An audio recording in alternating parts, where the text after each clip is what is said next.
अकबर बीरबल, हरे घोड़े की कहानी। एक शाम राजा अकबर अपने प्रिय बीरबल के साथ अपने शाही बगीचे की सैर के लिए निकले। वह बगीचा बहुत ही शानदार था।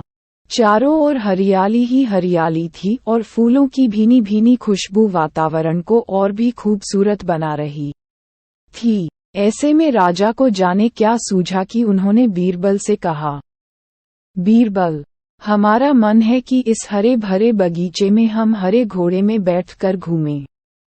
इसलिए मैं तुम्हें आदेश देता हूँ कि तुम 7 दिनों के अंदर हमारे लिए एक हरे घोड़े का इंतजाम करो। वहीं अगर तुम इस आदेश को पूरा करने में असफल रहते हो तो तुम कभी भी मुझे अपनी शक्ल न दिखाना। इस बात से राजा व बीरबल दोनों वाकिफ थे कि आज तक दुनिया में हरे रंग का घोड़ा नहीं हुआ है। फिर भी राजा चाहते थे कि बीरबल किसी बात में अपनी हार स्वीकार करें। इसी कारण उन्होंने बीरबल को ऐसा आदेश दिया। मगर बीरबल भी बहुत चालाक थे। वो भली भांति जानते थे कि राजा उनसे क्या चाहते हैं। इसलिए वो भी घोड़ा ढूंढने का बहाना बनाकर 7 दिनों तक इधर उधर घूमते रहे। 8वें दिन बीरबल दरबार में राजा के सामने पहुंचे और बोले, महाराज, आपकी आज्ञा के अनुसार मैंने आपके लिए हरे घोड़े का इंतजाम कर लिया है। मगर उसके मालिक की 2 शर्तें हैं। राजा ने उत्सुकता से दोनों शर्तों के बारे में पूछा।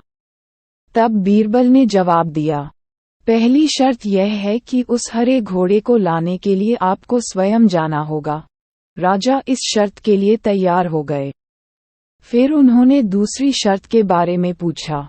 तब बीरबल ने कहा, घोड़े के मालिक की दूसरी शर्त यह है कि आपको घोड़ा लेने जाने के लिए सप्ताह के 7 दिन के अलावा कोई और दिन चुनना होगा।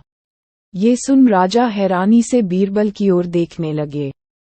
तब बीरबल ने बड़ी सहजता से जवाब दिया, महाराज, घोड़े का मालिक कहता है कि हरे रंग के खास घोड़े को लाने के लिए उसकी यह खास शर्तें तो माननी ही होंगी।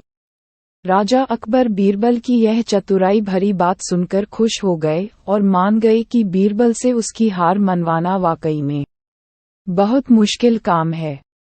ये कहानी हमें ये सिखाती है कि सही सूझबूझ और समझदारी के साथ नामुमकिन लगने वाले काम को भी आसानी से किया जा सकता है। कहानी अच्छी लगी हो तो हमारी चैनल को लाइक, शेयर और सब्सक्राइब करें।